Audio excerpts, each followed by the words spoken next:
Stress. Now the stress has become a real buzzword. யாரை பார்த்தாலும் ஸ்ட்ரெஸ்டுன்னு, சின்ன குழந்தையிலேருந்து ஏஜ்ட் பீப்புள் வரைக்கும் இந்த ஸ்ட்ரெஸ் வந்து it's no more an English word, அது ஒரு தமிழ் வேர்ட் மாதிரி ஆகிப்போச்சு. என்ன ப்ராப்ளம்னா ஸ்ட்ரெஸ். அது என்ன ரீசன்லாம் கூட அவங்களுக்கே தெரியுமான்னு எனக்கு தெரியல. So it's really a buzz word now. But what is stress, அதை முதல்ல நம்ம தெரிஞ்சுக்கலாம். ஸ்ட்ரெஸ் வந்து ஒரு பாடியோட ஒரு natural response to your pressure, அப்புறம் லைஃப்பில் நம்ம ஃபேஸ் பண்ணுற சேலஞ்சஸ், அண்ட் அப்புறமேல் வந்து unnecessary demand in life or worries வரும் பார்த்தீங்களா. So stress is a combination of worry, pressure and challenges that we face in life. So but இந்த ஸ்ட்ரெஸ்ஸை வந்து நம்ம ஃபர்தராக கிளாஸிஃபை பண்ணலாம், டிவைட் பண்ணிவிட்டு நிறைய பேசலாம் அதை பற்றி. பிகாஸ் அவ்வளோ இருக்குது ஸ்ட்ரெஸ்ஸை பற்றி பேசுகிறதுக்கு. பட் ஒரு ஸ்னிப்பெட்ஸில் வந்து சொல்லணும்னா, ஸ்ட்ரெஸ்ஸை வந்து டூ டைப்ஸாக பார்க்கலாம்: external stress and internal stress. இப்போ எக்ஸ்டர்னல் ஸ்ட்ரெஸ்னால் அதுதான் இந்த நம்ம குழந்தைங்கள்லாம் சொல்கிறாங்க இல்லையா, ஸ்டடீஸ்னால ஸ்ட்ரெஸ்ஸு, அப்புறம் ஜாபில் வர ஸ்ட்ரெஸ்ஸு, தென் அப்புறம் ரிலேஷன்ஷிப்பில் நம்ம பார்க்குற ஸ்ட்ரெஸ்ஸு, ஒரு ஹெல்த் இஷ்யூஸ்னால வர ஸ்ட்ரெஸ்ஸஸ். இன்டர்னல் ஸ்ட்ரெஸ்ஸஸ்ன்னு பார்க்கும்போது வந்து ஓவர் வரிங், நான் முதலே சொன்னேன் இல்லையா, வந்து நம்ம ப்ரெஷரை தாங்க முடியாமல் ஓவராக வரி பண்ணுறது, இல்லை ஓவர் திங்கிங்.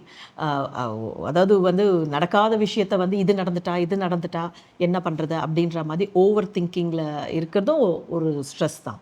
ஸோ அதனால் வந்து நம்ம இந்த ஸ்டிமுலைஸ் இருக்கு இல்லையா, அதை எக்ஸ்டர்னல் ஸ்ட்ரெஸ்னால ஸ்ட்ரெஸ் வருதா, இல்லை நாமளே நமக்கு ஒரு ஸ்ட்ரெஸ்ஸை உண்டு பண்ணிக்கிறோமா அப்படின்றத வந்து நம்ம தெரிஞ்சிக்கும் போது என்ன ஆகுதுன்னா, வந்து உண்மையிலே நம்ம ஸ்ட்ரெஸ்ஸில் இருக்கோமா, அப்படி நம்ம ஸ்ட்ரெஸ்ஸில் இருக்கிறோம்னா அதை நம்ம எப்படி ஹேண்டில் பண்ணலாம் அப்படின்றத நம்ம தெரிஞ்சுக்கலாம். ரேதர் தென் புலம்புறது, நான் ஸ்ட்ரெஸ்டாக இருக்கேன், எனக்கு என்ன பண்ணுறது தெரியல அப்படின்றத விட வாட் வி ஆர் அண்டர்கோயிங்ன்றது வந்து நம்ம தெரிஞ்சுக்கிட்டோம்னா, அது வந்து நம்ம எக்ஸ்டர்னலாக ஒரு ஹெல்ப்பே தேவையில்லை, நம்மளே அதை மேனேஜ் பண்ணிக்கிற அளவுக்குல ஓவர் பவுண்ட் ஆகாமல் நம்ம ரெஸ்பான்ஸ் வந்து நம்மளால் ஹேண்டில் பண்ணக்கூடிய லெவலில் இருந்துச்சுன்னா, அது ஒரு நேச்சுரல் ஸ்ட்ரெஸ் மட்டும் இல்லாமல் அதை நம்ம ஈஸியாக மேனேஜ் பண்ணிடலாம். இல்லை அந்த சுச்சுவேஷனை பாஸ் பண்ணி நம்ம வந்தாலே அந்த ஸ்ட்ரெஸ் ஆட்டோமேட்டிக்லி வந்து சப்சைட் ஆகிடும். பட் எது வந்து கண்டினியூஸ் ஆகும், that's what we could see now. என்ன மாதிரி சைக்காலஜிஸ்டெல்லாம் வந்து ஸ்ட்ரெஸ்ஸை நாங்கள் என்ன சொல்லுவோம்னா, it's interaction between the person and the environment. So நாம் வந்து ஒரு என்விரான்மெண்ட்டில் இருக்கும் போது அங்கே நடக்கிற விஷயங்களால் நமக்கு உருவாகிற விஷயந்தான் ஒரு ஸ்ட்ரெஸ். இதுதான் ஒரு டெக்னிக்கலி சொல்லக்கூடிய ஒரு டெஃபினிஷனை நான் ரொம்ப சிம்பிளிஃபைடாக உங்களுக்கு நான் இதை சொல்கிறேன். ஸோ ஆனால் வந்து sometimes stress is really good. அதனால தான் வந்து ஸ்ட்ரெஸ்ஸில் வந்து there are two type of stress: eustress and டிஸ்ட்ரெஸ்ன்னு சொல்லுவோம். Eustress is very advantageous stress. For example, இப்போ நம்ம எக்ஸாம் போகிறதுக்கு முன்னாடி ஒரு படப்படப்பு, வயிற்றில் பட்டர்ஃப்ளைஸ் இருக்கும் இல்லையா, ஆனால் நம்ம அது எக்ஸாம் ஹாலில் நுழைஞ்ச உடனே அது நம்மளை என்ன பண்ணுதுன்னா, வந்து நம்ம எக்ஸாமை நல்லா வந்து எழுதுகிற மாதிரி it helps us. So that is why it's called a eustress. அந்த மாதிரி ஒரு ஸ்ட்ரெஸ் இருக்குது, it really motivates you. Because என்ன ஆகுனா வந்து அது ஒரு ஃப்ளைட் ஆர் ஃபைட் ரெஸ்பான்ஸ்னு சொல்லுவாங்க. இப்போ ஒரு ஒரு ஒரு ஒரு கரடி நம்மளை துரத்துது வச்சுக்கோங்களேன், அந்த கரடி கிட்டக்க வர வரைக்கும் நம்ம இருப்போமா, அது தூரத்தை நம்ம பார்த்தோன்னே நமக்கு ஒரு படப்படப்பு இருக்குது இல்லையா, அது என்ன பண்ணுது, அந்த படப்படப்பு நம்மளை என்ன பண்ணுது, நமக்கே தெரியாமல் நமக்கு அவ்வளோ எனர்ஜியை கொடுத்து எங்கேருந்து தான் அந்த பவர் வரும்னு தெரியல, எழுந்து அடித்து பிடிச்சி ஓடுறோம் இல்லையா, அதுதான் யூ ஸ்ட்ரெஸ். ஸோ அதே மாதிரி தான் எக்ஸாம்க்குள்ள வந்து அந்த டைமில் ஸ்ட்ரெஸ் ஆனாலும் நம்ம மறந்துட்டோம்னு நினைக்கிற விஷயம்லாம் நம்ம எழுதும் போது ஞாபகம் வந்துடும். ஸோ இந்த மாதிரி ஸ்ட்ரெஸ் எல்லாம் it's called you stress, very motivational stress. இன்னொரு நெகட்டிவ் சைட் ஆஃப் ஸ்ட்ரெஸ் இருக்குது, ஒரு சில பேருக்கு அது நெகட்டிவாக ஒர்க் பண்ணுறது பேர் தான் வந்து டிஸ்ட்ரெஸ். இந்த டிஸ்ட்ரெஸ்ன்றது என்னென்னா வந்து ரொம்ப ப்ரொலாங்டாக ஸ்ட்ரெஸ்ஸு போகுது வச்சுக்கோங்களேன், அது வந்து நம்மளால் மேனேஜ் பண்ண முடியாத ஒரு சூழ்நிலை இருக்குது. ஒரு ட்ராமானால் ரொம்ப நாள் வரி பண்ணுறோன்னா வந்து அதனால் தூக்கம் கெட்டு போகிறது, அப்புறமேல் வந்து மூடு வந்து திடீர்னு லோ, திடீர்னு ஹை, அப்புறமேல் சைக்கோசோமேட்டிக் இல்னஸ்னால் வந்து நம்ம உடம்புல வந்து அது காட்டுறது. ஸோ இதெல்லாமே தான் வந்து we call it as distress. இந்த நெகட்டிவ் ஸ்ட்ரெஸ்ஸை தான் நம்ம எப்படி ஹேண்டில் பண்ணணுன்றதை தெரிஞ்சுக்கணும். பட் இதெல்லாம் இதுக்கு முன்னாடி வந்து சிம்டம்ஸ் ஆஃப் ஸ்ட்ரெஸ்ன்றதை பற்றியும் நான் கொஞ்சம் சொல்கிறேன் உங்களுக்கு. ஸ்ட்ரெஸ்ஸோட சிம்டம்ஸ் சொன்னேன் இல்லையா, அதை வந்து ஒரு 3 வகையாக பார்க்கலாம். Physical symptoms, emotional symptoms and behavioural symptoms. So what is physical symptoms? Physical symptoms வந்து நமக்கு அவுட்வேர்டாக நம்ம உடம்புல காட்டுறது, லைக் ஹெட்ஏக், ரொம்ப டயர்ட்னஸ், ஃபெட்டீகு, அப்புறமேல் வந்து யூனோ தூக்கம் இல்லாமல் போகிறது, சில பேருக்கு ஸ்டமக் அப்செட், டயரியா, இந்த மாதிரி ஒரு நம்மளோட பாடியில் ஃபிசிக்கலாக காட்டுறது வந்து தான் வந்து we call it as a physical stress. சில பேருக்கு வந்து அதாவது ஹார்ட் பீட்லாம் வந்து அவ்வளோ ரேப்பிடாக அடிக்கும், சில பேருக்கு பேனிக் அட்டாக்லாம் கூட வரும். சரி, அதெல்லாம் வந்து அந்த மாதிரி பேனிக் அட்டாக்லாம் வருது over anxiety, it's not stress. அது அப்படியே the stress gets carried on to stress related anxieties. அது மாதிரி பேனிக் அட்டாக்லாம் வரும்போது தான் உண்மையிலே ஸ்ட்ரெஸ் மேனேஜ்மெண்ட் நமக்கு தேவைப்படும், where we really need a support of another person. வந்து சம்டைம்ஸ் இப்போ மெடிசன்ஸ் ஆல்சோ இப்போ இருக்குது மார்க்கெட்டில் to some extent to help you. ஆனால் எல்லாத்துக்கும் மேலே நம்மளை நாமளே ஹேண்டில் பண்ண கற்றுக்கிறது தான் best solution. Okay, so next நம்ம வந்து பிஹேவியரல் சிம்டம்ஸை பற்றி பார்க்கலாம். நவ் பிஹேவியரல் சிம்டம்ஸ்னால் என்னன்ட்டு பார்க்கலாம். இப்போ பிஹேவியரல் சிம்டம்ஸ்னால் வந்து நம்மளோட ரியாக்ஷன் டு ஸ்ட்ரெஸ், நம்ம அது வந்து எப்படி யூனோ அது அவுட்வேர்டாக காட்டுறோம் அப்படின்றது தான். லைக் ஃபார் எக்ஸாம்பிள் ஒரு ட்ராமா ஆர் ஒரு டெத் ஆர் ஏதோ ஒரு சேட்னஸ் நம்ம லைஃப்பில் நடக்குது வச்சுக்கோங்களேன். அப்போ வந்து ஒவ்வொருத்தரும் ஒரு மாதிரி பிஹேவ் பண்ணுவாங்க. அதில் ஃபியூ இது நான் சொல்கிறேன், like withdrawing from the situation, யாரையுமே பார்க்க பிடிக்காது, தனிமையை நோக்கி இருக்க தோணும், இல்லை தனியாக எங்கேயா போயிடும்னு தோணும், மனுஷால பார்க்க பிடிக்காது, ரூமில் பூட்டிகிட்டு இருப்பாங்க. அப்புறம் அது அது ஒரு டைப்பு. சில பேருக்கு வந்து மோட்டிவேஷனே இருக்காது, எதையுமே பண்ண பிடிக்காது. எதுக்குடா எழுந்துக்கிறோம், பல் தேய்க்கணுமே, தூங்கணுமே, இதெல்லாமே ஒரு ஸ்ட்ரெஸ் ஆகிடும், ஒரு மோட்டிவேஷனே இருக்காது. அது அது அதோட எக்ஸ்ட்ரீம் என்னென்னா வந்துல இப்படியே அது கண்டினியூஸாக போயிட்டே இருந்தது. லைக் அதை அட்ரஸ் பண்ணாமல் you just get into the thought of அது எதனால் அந்த ஸ்ட்ரெஸ்ஸு நமக்கு வந்ததோ அதே தாட்டை வந்து கண்டினியூஸாக நம்ம போகும்போது நம்மளோட பிஹேவியரில் எப்படி ஆகிடும்னா, எதுவுமே பண்ணாமல் நம்ம இருக்கும் போது அது தட்ஸ் கால்ட் யூனோ பிரெயின் ரூமிஃபிகேஷன் கூட சொல்லுவோம். அது ஒரு டிப்ரெஸ்டு ஃபேஸு கூட நம்ம எடுத்துகிட்டு போயிடும். அதனால தான் ஸ்ட்ரெஸ்ஸை மேனேஜ் பண்ண நம்ம தெரிஞ்சுக்கணுன்றது வந்து இன்றைக்கி ரொம்ப முக்கியமாக ஆகிடுச்சு. That's why you know we find kids, especially youngsters வந்து நிறைய இந்த சூசைடல் தாட்ஸ்லாம் இருக்குதுன்னு சொல்லி வராங்க.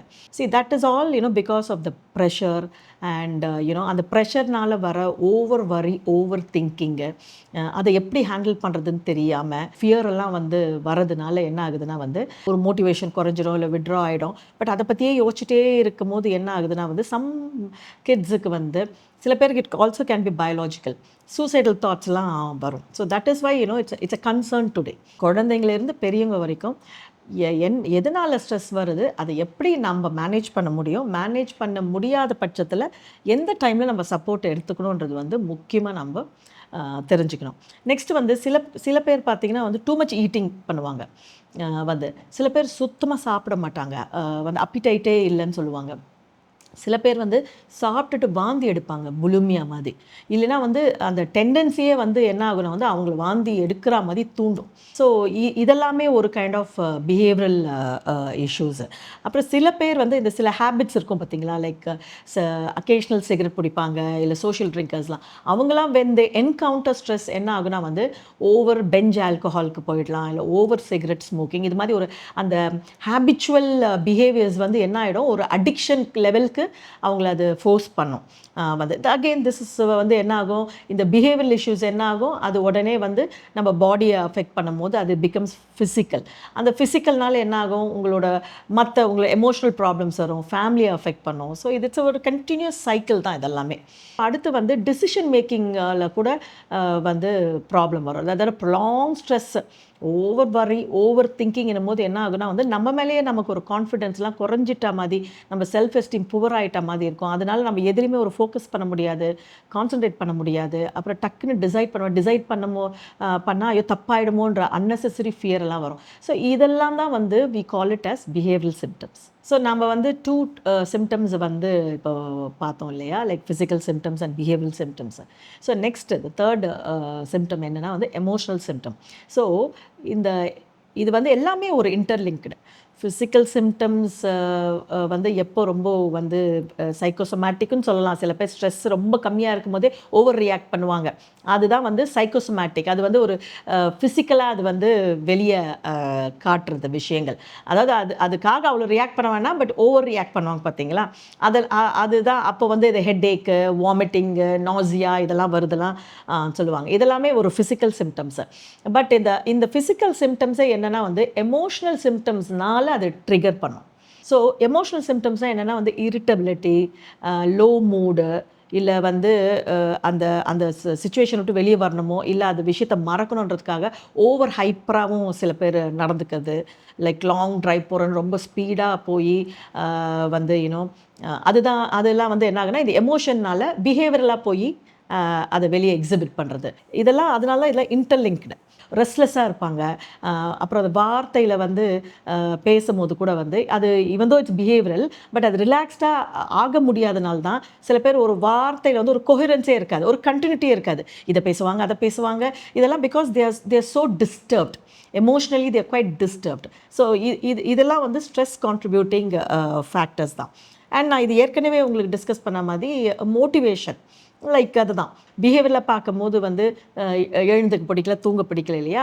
மனசளவில் அது எப்படி இருக்குன்னா வந்து எப்பயுமே ஒரு லாஸ் ஆயிட்டா மாதிரியும், ஒரு பயம் இருக்கிற மாதிரியும் இருக்கும். அப்புறம் எதுவுமே வந்து பண்ணுறதுனால என்ன பிரயோஜனம் அப்படின்ற ஒரு விஷயம் வந்து என்ன பண்ணுன்னா, நம்ம அது வந்து பிஹேவியரலாக வந்து கன்வெர்ட் ஆகி நம்மளை வந்து எழுந்துக்க பிடிக்காது, சாப்பிட பிடிக்காது, இது மாதிரிலாம் வந்து காட்டும். So that's why these symptoms are all interlinked. இப்போ நம்ம வந்து ஸ்ட்ரெஸ்ஸை பற்றி பார்த்தோம், அதோட சிம்டம்ஸை பற்றி பார்த்தோம் நம்ம. ஸோ அப்புறமேல் அதோட கேட்டகரிஸு, ஸ்டேஜஸ்ஸு இதெல்லாமே பார்த்தோம். ஸோ ஸ்ட்ரெஸ் வந்து ரொம்ப சின்ன லெவலில் இருக்கும்போது வந்து அது மேனேஜபிளாக இருக்கும்போது அது ஒரு நார்மல் தான், எல்லாருக்கும் அது லைஃப்பில் வரதான். ஆனால் அது லாங் டேர்மாக அன்மேனேஜ்டாக இருக்குது, அவங்களால அதை மேனேஜ் பண்ணிக்க முடியாத போது என்ன ஆகுதுன்னா, அவங்க பாடி அண்ட் அவங்க மைண்ட் ரெண்டுமே வந்து எஃபெக்ட் ஆகுது. ஸோ தட் சிச்சுவேஷன் தான் வந்து கொஞ்சம் அலார்மிங் சிச்சுவேஷன். லைக் இதுக்கு முன்னாடி நான் எக்ஸ்பிளைன் பண்ண விஷயங்கள்லாம் நடக்கும். ஸோ இந்த மாதிரி டைமில் தான் வந்து இப்போ எங்களை மாதிரி சைக்காலஜிஸ்ட் வந்து ஸ்ட்ரெஸ் மேனேஜ்மெண்ட் பற்றி நாங்கள் எம்ஃபசைஸ் பண்ணுறோம். லைக் எங்ககிட்ட கிளைண்ட் வந்தாங்கன்னா we teach them how to manage the stress. இல்லைனாலும் இப்போ நான் உங்களுக்கு சில ஸ்ட்ரெஸ் மேனேஜ்மெண்ட் பற்றி நான் வந்து நெக்ஸ்ட் எபிசோடில் நான் டிஸ்கஸ் பண்ணுறேன். ஸோ ஓரளவுக்கு அந்த அவேர்னஸ் தெரியும் போது at least you know what's happening to you.